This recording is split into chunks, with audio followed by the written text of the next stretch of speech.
Okay, now I want to take a look at some of the key properties that you can use to control your fractured static mesh.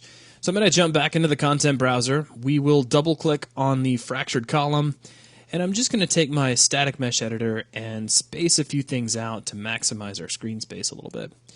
Now what I'm going to do is cover some of the key properties you're going to be using most frequently. Starting at the very top, you have your overall chance of physics chunk.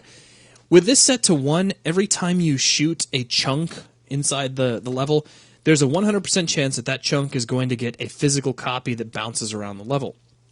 As you start to pull this down, you get a lower and lower probability of that, meaning that some of the chunks will just start to disappear as opposed to firing off some sort of a dynamic version.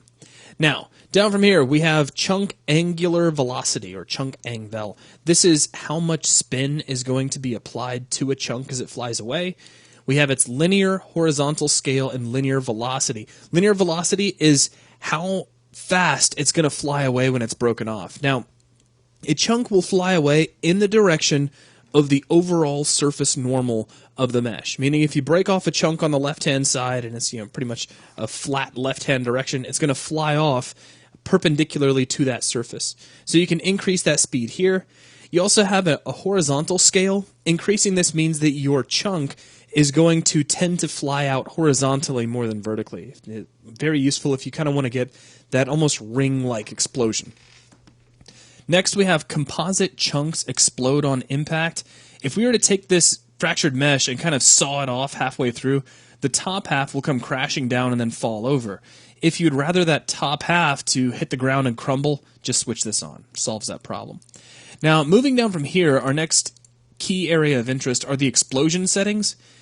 These allow you to control what's going to happen to the fractured static mesh if it's influenced by an explosion, such as a vehicle exploding or anything else that causes an actual forceful explosion in your game. So if an explosion hits it, what's the chances it's going to spawn a physics chunk for each piece? The overall scale max and scale min, so you can actually resize the physics chunks that come out based on whether they're hit by an explosion. So if an explosion hits, you want it to have much smaller pieces, like tinier debris. You can change that here, and there's a random value here, so you can choose a min and a max. It'll pick a value in between.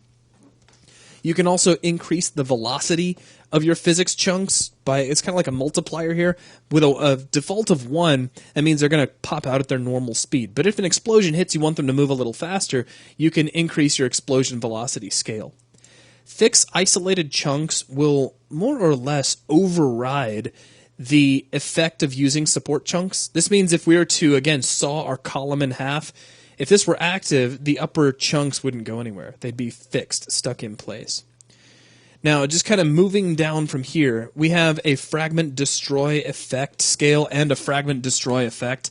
We can add something to this by clicking the add new item button, and what this will store is a particle system. So if you want to get like a little explosive particle system, you can plug it in here, and then as you break pieces off, that explosion will spawn right there in that location. So you can add, smoke flying off or sparks or anything like that. And then you have an effect scale if maybe the explosion you're using was actually intended to blow up a vehicle, and when it blows up chunks of your mesh, it's a little oversized. You can scale things back right here. Now I'm going to go ahead and nuke that out. Now we have fragment health scale. As you increase this, fragments will become harder to break off. As you decrease it, they're going to become easier to break off. By default, they're already pretty easy, though. You can also do a max and min health. Now, by default, the way this works is that larger pieces have more health and smaller pieces have less health. So you can kind of influence that relationship here.